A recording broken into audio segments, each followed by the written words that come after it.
Okay, recognizing that there's some issues with what was on the board and some audio issues and that kind of stuff with the recording we did for the lesson on Thursday. I'm doing a quick recording that kind of summarizes what was talked about and walks you through a little bit of what you were supposed to do on your end of the lesson. We're going to start, and you also get to see the essential question if you didn't get that. And so if you took your notes already and you want to take the notes and revise them a little bit with what's here, then go ahead and feel free to do that. That's why I give you a week to turn them in, because I'm expecting that you take them and you edit them and revise them a little bit as you go through the week and go through the lesson that goes along with what I'm giving the lessons that are online that go along with the lesson I'm doing now. So just keep that in mind, and we're going to quickly go through this, and hopefully it won't take very long to go through all this. So the essential question that basically was asked on Thursday was describe how the equation impacts the graph of that equation. And so you were given several patterns, and you were supposed to look at those and look at the graph and see what happens. So since this is a recording, I'm going to tell you to pause it right now if you need to finish copying this down, and then restart it when you are ready to restart it.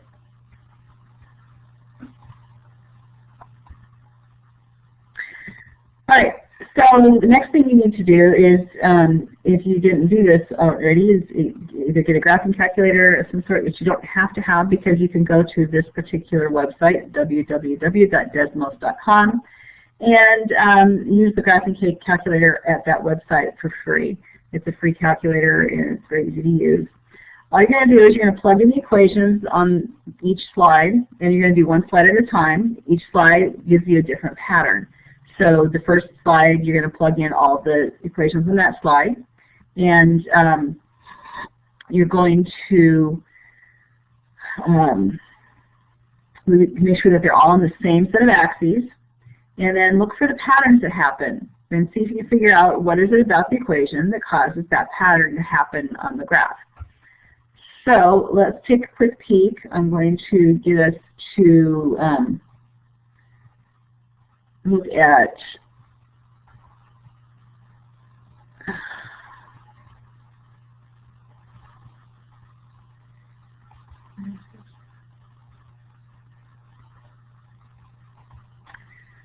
okay, so we'll just look at what the actual website, if I can make it come up here.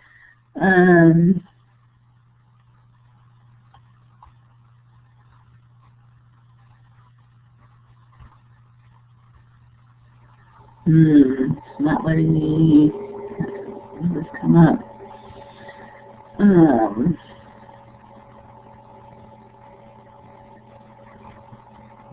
me see here.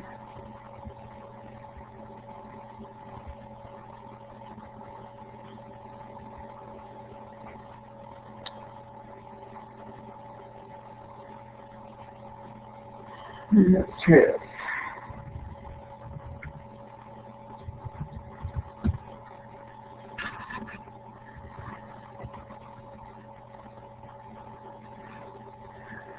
Well, that's not what I wanted.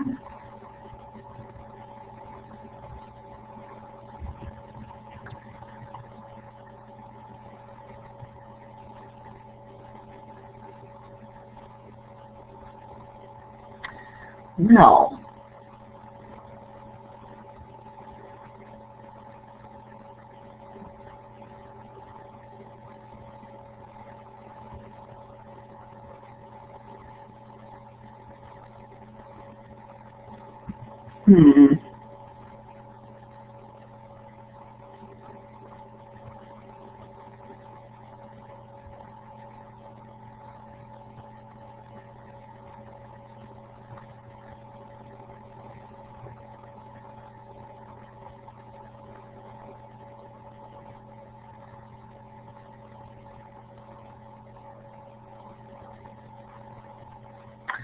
Well, we're going to skip that, I guess, but you can go there and do the calculator and play around with it. basically, it's fairly simple and self-explanatory to make it work. I don't know why it's not coming up like it's supposed to when I push the buttons, but anyhow, go to the next grid. You're going to go to the next slide. So on this slide, all that we did in the class together was we took each of these equations, we put them into the graphing calculator that I just told you about, and we added a new equation for each one. So So at the end, we had 5 total equations on the same set of axes, and they were each a different color. And so that way you can compare and consider what's happening with those equations as they go through. And so in this case, what we found was that when we graphed this, first of all, we ended the very first one, which is we're going to call our parent function. We ended up with a graph that looks kind of like that, kind of a V shape, which we call a chevron. And as you look at this right here, that point right there is sometimes called a turning point. It's the place where we've changed from going down with a negative slope to up with a positive slope. And actually, if you wrote the equation for this line, this part of that, that would have, the equation would be f, for the left side would be f of x equals negative x. And if we wrote the equation for the right side, it would be f of x equals positive x. And with 0, because in the graph, the axes would go right through right there, and so your y-intercept would be 0. Okay, and this also shows that, remember, the value that's in here is either positive or negative, and this right here shows our distance from the actual distance from the 0. So you see that positive, the negative, and the positive part of that, because you can be a certain distance on the negative side and that same distance on the positive side. So when we went and graphed the other points, what they found out when we were graphing was that that this turning point right here kept moving, and it moved along the x-axis either this way or to the left or to the right in a positive or negative direction. The only thing is that they found out is if it said positive 4, it moved along the x-axis to the negative 4. So it moved to negative 4 on x.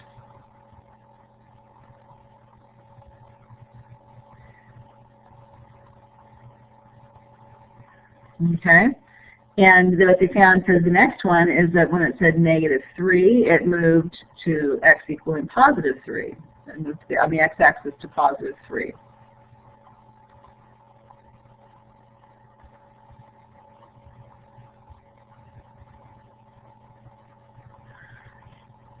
Okay, and so stop and think about it and try, see if you can take a guess as to where this one would move to when I graphed it, based on what we've done so far. And then try it for the next one. Then check it on your graph and see your the Desmos graphing calculator to see if it actually comes out the way you think. Then all we did after that was we wrote a little summary of the pattern we found. And in this case, we found that when we have the pattern f of x equals the absolute value of x plus some constant number within the absolute value sign, when we see that pattern, it moves the turning point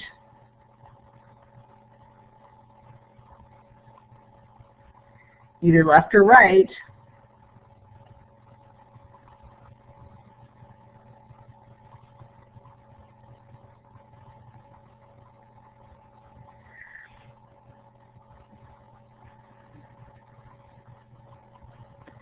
Okay, so first of all, we move it left or right, and then after that, remember, it was, if you looked up above, If it said positive, it moved it it didn't move it in the positive direction, it moved it in the negative direction. So if it says it moves the opposite of the sign with the constant.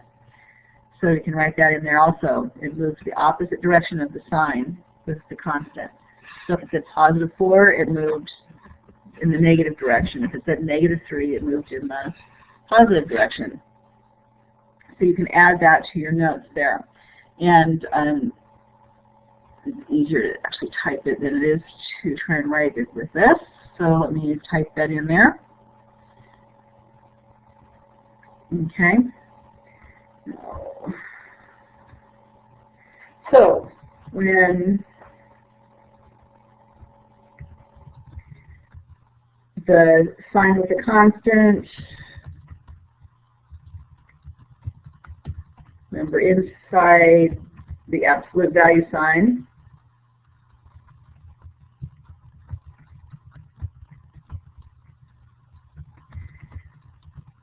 the turning point moves in a negative, in the opposite, in a negative direction. And if sign was negative,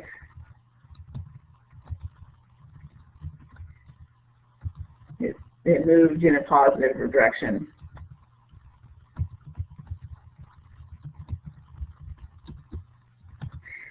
Okay? So it's kind of opposite. The turning point moved in the opposite direction of what you would think it would be moving. Again, if it was positive 7, it moved to negative 7. If it was negative 6, it moved to positive 6. All right? So for the next several patterns, we continue to look for what the pattern was. And in this case, I want you to again try and find the pattern yourself, because me telling you the pattern does not help you learn and understand the pattern better. You're better off if you can get a chance to experience it and try it and come up with that aha yourself.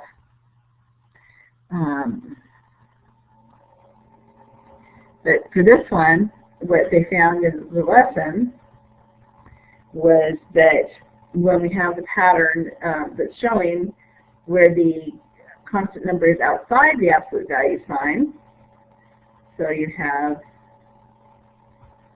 f of x equals, and we've got the absolute value of x, and then we add some number at the end, c for constant, then we end up with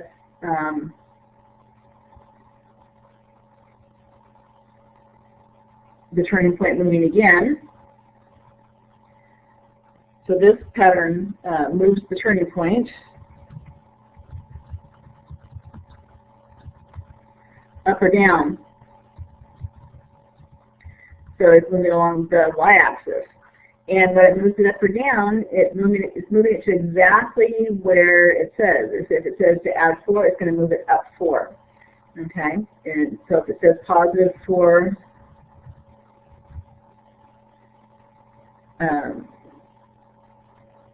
moves it up, and negative moves it down.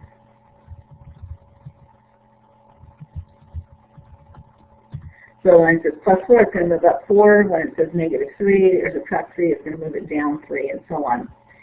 All right? So the next pattern that they came up with,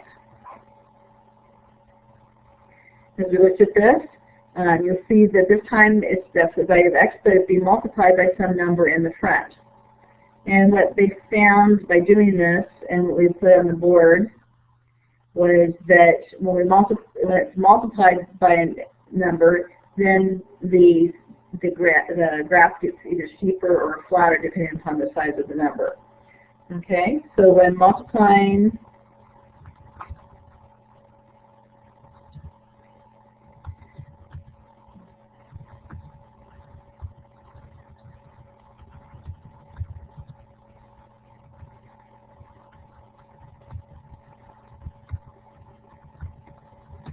So like I said, we're multiplying by a number outside the absolute value sign. It makes the graph steeper or flatter. Okay, the bigger the number, the steeper it gets, the smaller the number, and the flatter it gets. So the more, once it gets between 1 and 0, it's getting flatter and flatter because it's fractional. And think about slope. If you go up 1 over 2, it's flatter than going up 2 over 1. And then the bigger the number, so like 5, it says 5 times the quantity of x. That's going to be the steepest in terms of what's happening. And the opening at the top of the V is going to get more and more narrow because of that. Okay. The next thing that happened is with like a negative, multiplied by a negative number out front of the absolute value. And what they found with that is that it turns the graph upside down. So multiplying by a negative value outside the absolute value sign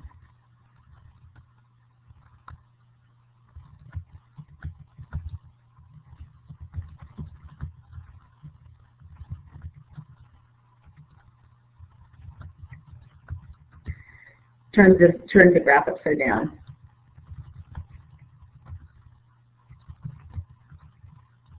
They also found out that the steepness rule still applied. If we ignore the negative sign and basically kind of look at the absolute value of the number you're multiplying by, then you're going to get steeper and steeper. So -4 is going to be steeper, open down, but be steeper than the negative when it multiplied by -2. So that rule still applies. The last thing we looked at is, well, what happens if we multiply within the absolute value sign by either a positive or negative number? And because the negative is inside of the absolute value sign, everything becomes positive and the graph is going to open up always.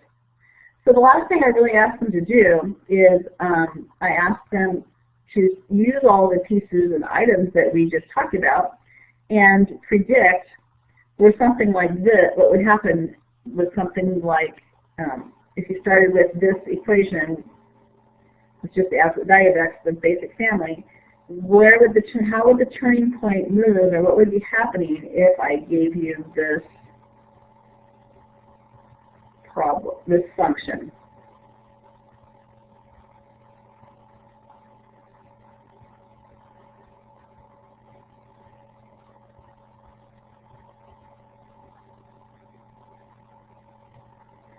And we broke down all the different parts and looked at all the different parts. And the first thing we noticed, we went back and looked at the rule and said, hey, we're multiplying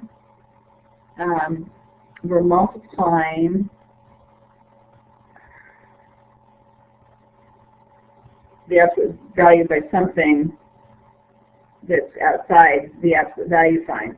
And so because this number is bigger than 1, it's going to be a little bit steeper than this one.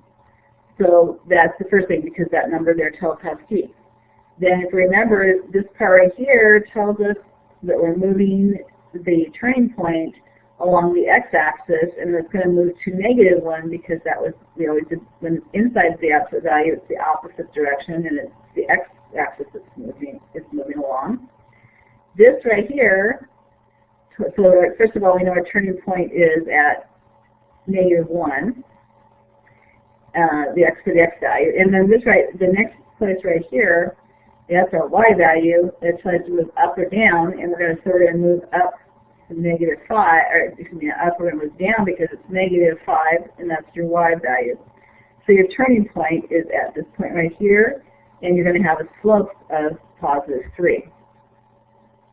So we needed to kind of pay attention to that and look at that and see if we could predict what's happening.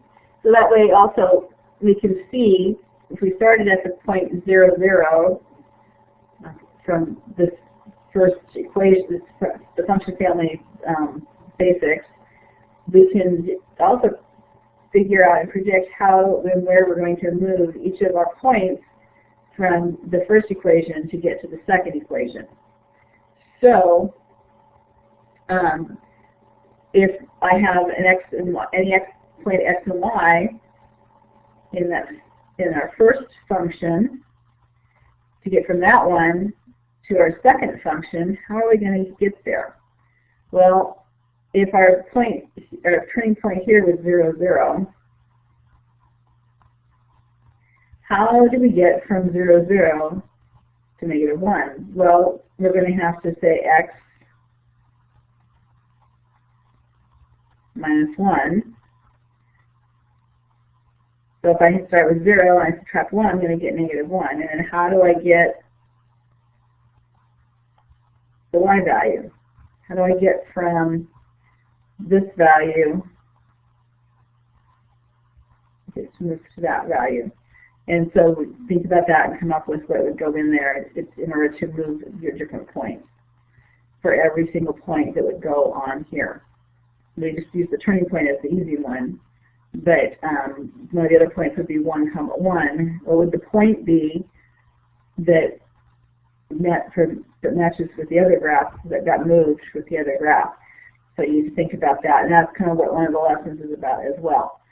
So just trying to set the tone for absolute value, what it looks like, how it kind of moves, and some of the different parts that it moves with, and then start to set the tone so when you go through your lesson, you will have some foundation for that and some understanding to build on when you learn the new pieces in the lesson.